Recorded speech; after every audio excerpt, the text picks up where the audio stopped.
AIMIM chief Asaduddin Owaisi stirred a row with a series of slogans that he raised while concluding his oath as Member of Parliament, including one hailing Palestine. The slogan triggered an uproar from the Treasury benches that eventually led to a complaint being filed, leading to the remarks being expunged. Owaisi, however, said that there was nothing unconstitutional about it.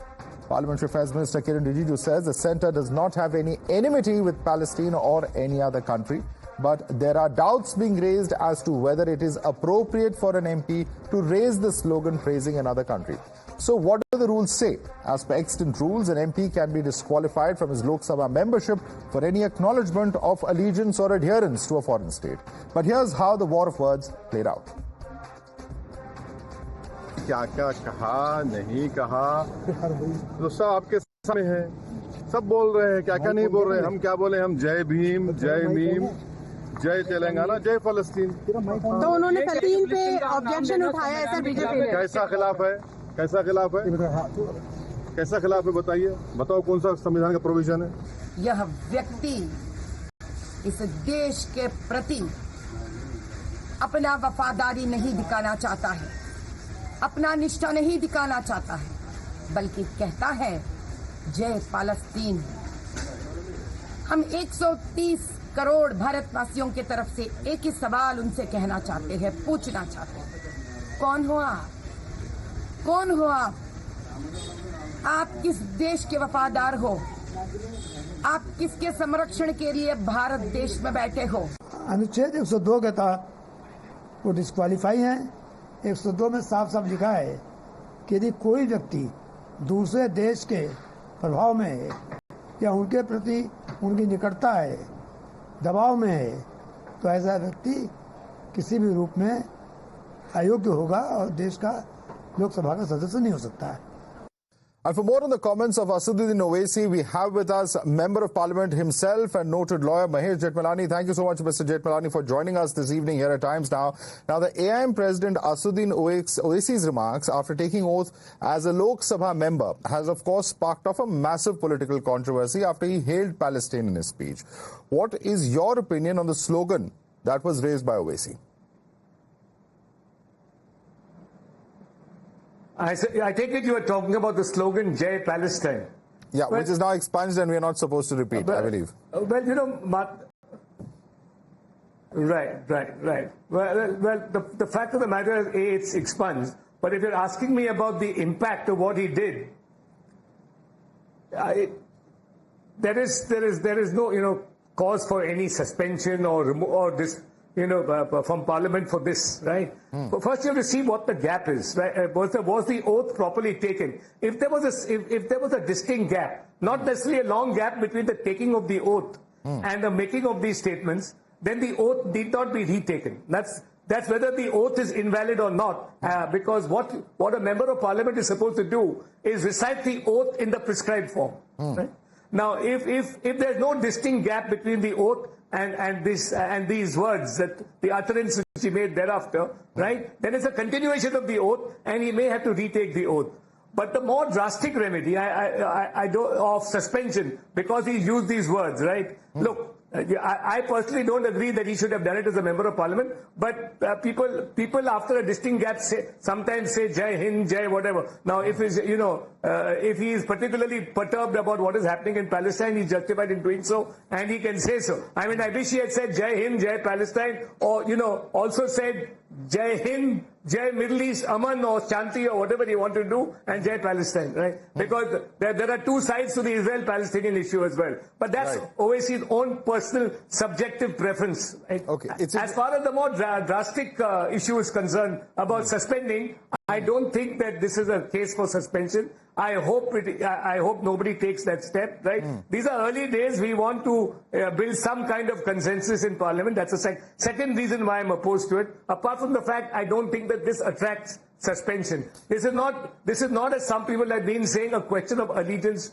to Palestine. It can equally be interpreted in his favor as being deeply disturbed by the violence in what is going on in Palestine. So the contention of many, sir, if I can just ask you.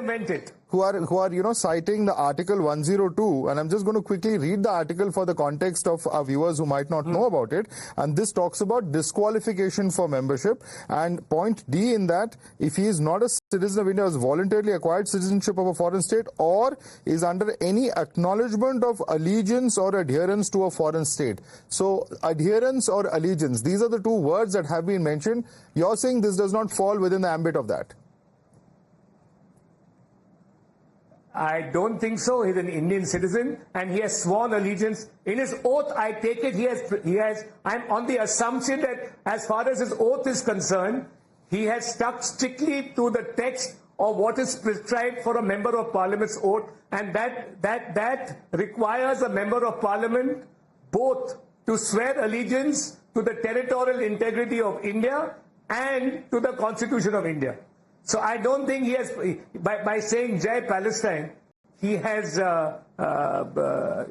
sworn allegiance to Palestine. All right, because, it's very interesting you mentioned that, and you're absolutely right to say that he also spoke about allegiance to Bharat, protecting the integrity of India. So I think to that extent, your question perhaps, or the comments that you made, perhaps in that sense is justified. And those who are demanding, the action against Asaduddin Owaisi, they must keep that in context also, because he hasn't really, gone on to, in any way, take any position against India itself. Madhav, we've just got over a hard-fought election. There's been a lot of heat and dust. It should settle. I think this is not a cause for suspension. Suspension should be used when there's repeated disruption of the proceedings of the House. Right. Right. All right. I want to also draw your attention to a statement made by another BJP MP. Now, another MP, who this time from the BJP, this is Chhatrapal Singh Gangwar. Now, he concluded his oath saying, Jai Hindu Rashtra, Jai Bharat. Constitutionally, of course, we're not a Hindu Rashtra. Can this statement also be endorsed? No, so long as he stuck the first part, so long as he stuck with the text, and as said that if there's a distinct gap between the recitation of the prescribed text of the oath and anything said subsequently, right? So that it doesn't seem that it's part of the oath, right? If he has said, right, he's now then talking about, a future state of affairs. Right now we are a secular democratic republic, right? And and there is no question of a religious constitution, a non-secular constitution. So if it's a hope on his part, like in the future, he's entitled to do it. Because, the reaction coming from the Parliamentary Affairs Minister has also been very interesting. Kiran Rijiju has, come out to say that India harbors no hostility towards Palestine. However, we have seen some of the BJP leaders who have taken a dig at Owaisi, even sort of vilifying him to the extent of questioning his allegiance to Indian soil. So there is also, that debate as well that's currently underway as to whether he or the action that is taken on Owaisi will also have its own implications in terms of what it means between the India and Palestine relationship as well. No, I don't think this impacts Indo-Palestinian relationships at all, right? India is committed to a two-state entities in the Middle East, right? That is very clear. Our position is clear. We accept what the UN has said, that the only resolution to the Palestinian issue is a two-state one, right? No, but so I think we have no hostility that, and I don't think we should read too much into this. No, the point I'm making is that we don't have any hostility. They're different from the kind of relationship. On the contrary. Yeah, please complete. We have an excellent relationship with both Israel and the Palestinian state, right? Yeah. So I think we should leave it at that. Yeah. Yeah.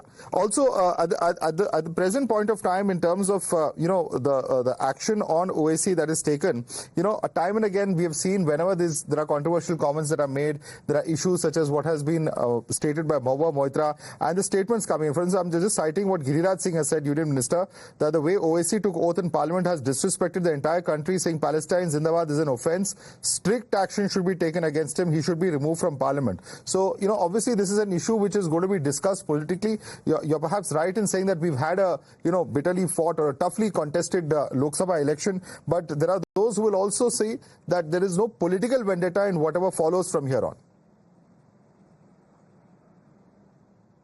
Exactly. I think right now, balance, consensus, harmony should be the keynote in parliamentary proceedings until there is acute disruption. Right. Quoting one last comment by another union minister, this is G. Kishan Reddy. He has said that the slogan of Jai Palestine given by AIMIM MP Asaduddin Owaisi in parliament is absolutely wrong. It's against the rules of the house. He does not say Bharat Mata Ki Jai while living in India. People should understand that he does unconstitutional work while living in the country. Your comments on this, sir? Listen, I'm going to be very deferential to ministers of my government, so I'm not going to comment.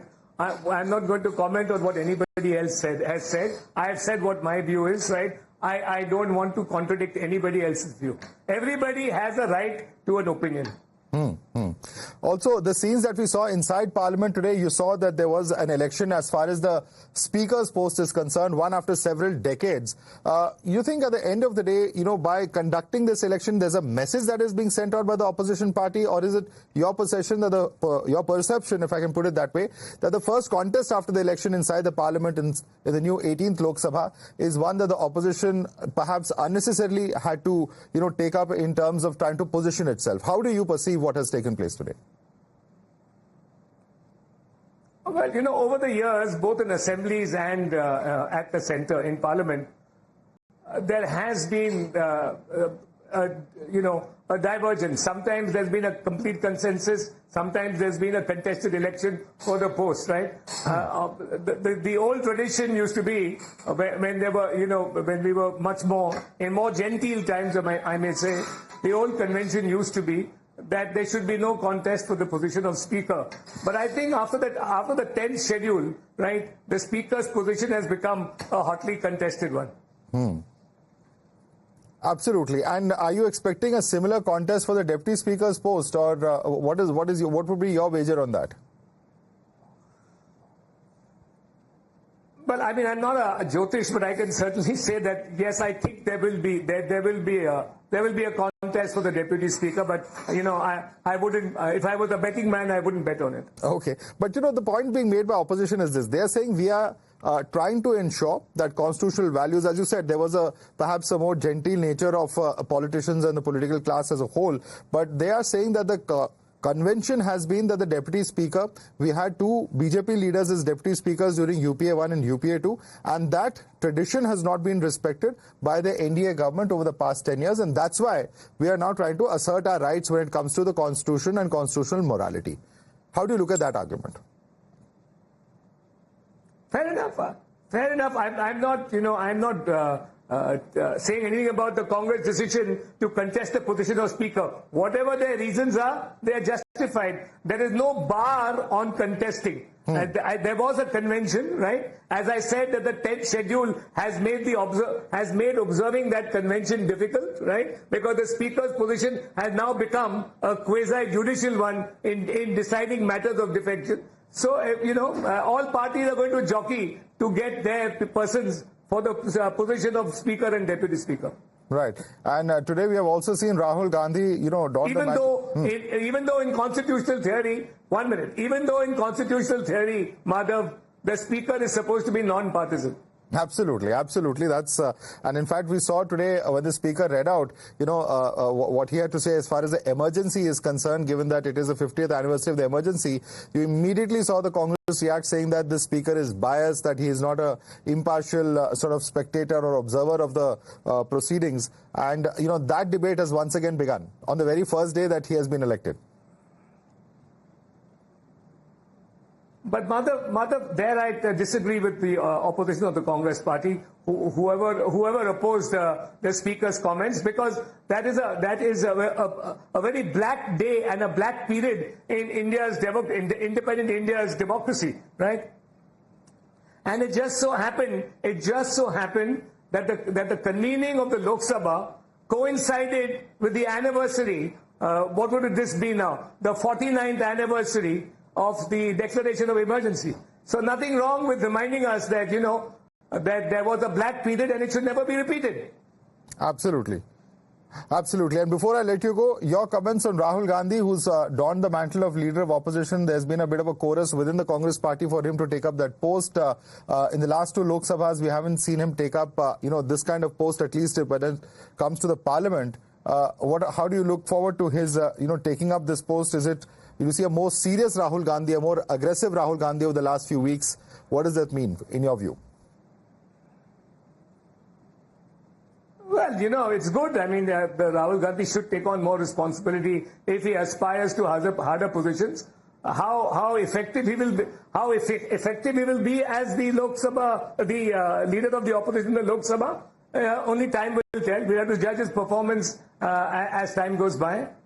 All right. But today I don't think there was anything wrong in what he said as in his first maiden speech as leader of the opposition. All right. Thank you so much for joining us, Mr. Mahesh Jethmalani, and sharing with us your perspective on recent political developments. Thanks so much for joining us.